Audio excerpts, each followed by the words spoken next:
Je le répète, 31,4 milliards, c'est le montant de la loi de programmation militaire. Année par année, il sera respecté. Il sera respecté.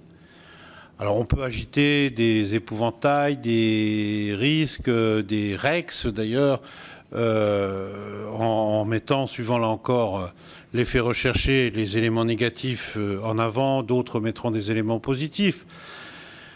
Société de projet, Madame la rapporteure, votre question était précise et ma réponse le sera. Pendant un temps, on a présenté une telle opération comme étant une opération qui permettait, entre guillemets, d'échapper à la comptabilisation de la dépense en termes de dépenses maastrichtiennes. Le nombre de ministères, celui des armées, poussait cette idée. Toutes les analyses juridiques que nous avons faites avec les services de Bercy, avec les services de la Commission, mais aussi maintenant avec le ministère des Armées, nous conduit à dire que cela ne fonctionne pas. Quelle que soit la structure capitalistique de la société de projet, qu'elle soit 100% d'État ou 100% publique avec des capitaux privés, elle sera à tous les coups requalifiée comme une dépense maastrichtienne. Donc la réponse est maintenant claire et partagée par l'ensemble des ministères et bien sûr par le gouvernement. Ça sera une dépense maastrichtienne, donc ça ne répond pas à l'un des objectifs que recherchait ce montage sur la société de projet. Deuxième point, les recettes exceptionnelles. Tout le monde considère comme acquis que la vente des fréquences ne pourra pas avoir lieu avant la fin de l'année. Ce n'est pas certain, c'est probable, mais ce n'est pas certain. Donc il faut se ménager toutes les opportunités. Deuxièmement, d'autres recettes exceptionnelles pourraient voir le jour. Il ne vous a pas échappé, je ne peux pas rentrer dans les détails, qu'un certain nombre de contrats sur des ventes d'équipements militaires sont, on va utiliser un mot prudent, en cours de finalisation. D'accord ? Et que ceci pourrait conduire, là encore, à des éléments qui bouleverseraient la donne. Troisièmement, les volumes. Je ne peux pas tout dire. Il y a des conseils de défense qui sont par définition couverts par le secret défense.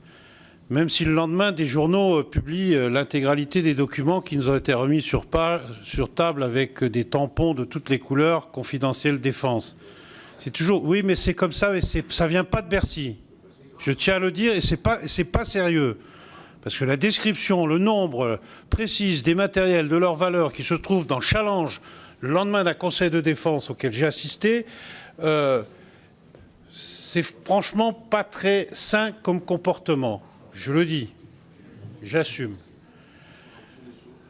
Oui, protection des sources. Mais enfin, on sait bien qui détenait ces sources, monsieur le ministre, et en tout cas, ça ne vient pas de chez nous. Alors, on nous dit c'était un plan A et il n'y a pas de plan B. Si, il y a des plans B. Il y a des possibilités de faire autrement. Mais oui. Alors, ça joue parfois sur des dates de livraison de matériel, ça joue sur des mécanismes relativement complexes. Nous aurons peut-être l'occasion d'y revenir. Mais la comptabilisation de la dépense sur du matériel militaire se fait au moment de la livraison du matériel et pas forcément au moment du paiement.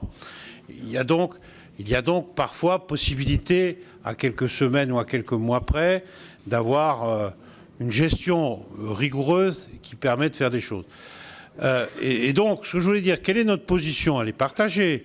Elle est de dire, voilà, mettons en place les éléments législatifs pour pouvoir permettre la chose, s'il s'avérait qu'il n'y avait pas d'autre solution. C'est ce que M. Macron, je crois, propose ou a proposé dans un amendement, puisqu'actuellement la loi ne permettait pas de vendre du matériel en cours d'utilisation. Elle permettait de le faire pour du matériel neuf, mais pas pour du matériel en cours d'utilisation. C'est le changement législatif que vous propose, je crois, un amendement dans la loi croissance. Nous verrons ensuite si cette opération s'avère indispensable, nous le ferons. Si nous trouvons une autre solution pour assurer les recettes et donc les dépenses du ministère des Armées, nous le ferons. voilà la situation. Les choses évoluent en fonction des ventes que j'évoquais tout à l'heure. Elles peuvent évoquer sur d'autres points.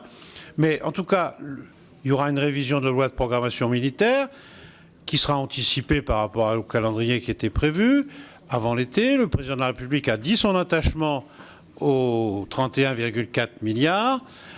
Dans tous les sens, ça vaut, hein, parce qu'il doit intégrer certes le nombre croissant d'OPEX ou des éléments de contrainte de redéploiement de nos forces, y compris dans le maintien de la sécurité intérieure, mais elle intégrera aussi les éléments que j'évoquais.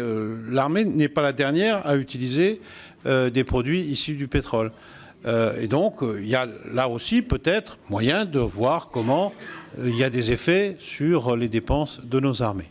Voilà, je n'en dirai pas beaucoup plus, mais je donne une position qui est claire. Nous devons nous doter des éléments législatifs pour pouvoir envisager toutes les solutions, et nous verrons le moment venu, en fonction des éléments que nous maîtrisons moins bien, la possibilité de faire ou de ne pas faire.